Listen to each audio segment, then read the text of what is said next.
Fauzi from Faculty Economic and Science Management. Today, I want to discuss a topic of acid rain in the context of Malaysia. Nowadays, acid rain is a serious problem in our lovely country. So, the government and the citizen must be united to solve this problem. Now, I would like to interview a few people about this issue to get their impression. Let's go.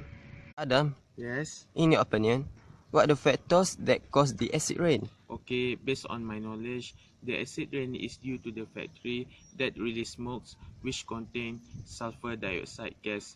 Besides, it also came from the vehicles that free the nitrogen dioxide gas. So that's all. Okay, thank you, Adam.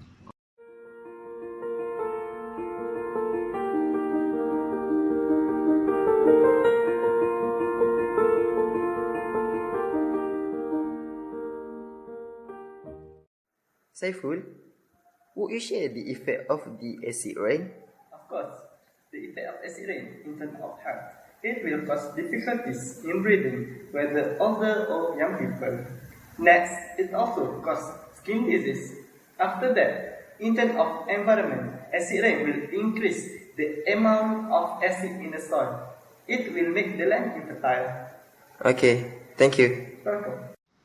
Daniel, what are your suggestions to control this problem? In my suggestions, every factory has to put the scrubblers at the chimney to filter the chemical gas. Additionally, the government should encourage drivers to install these catalytic converters to decrease the level of the nitrogen dioxide gas up to 90%, in which polluted gas can be cleansed before it is released into the atmosphere.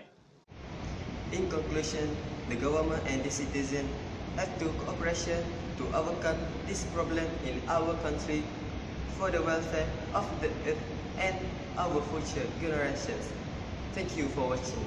Now we're together, calling you for freedom.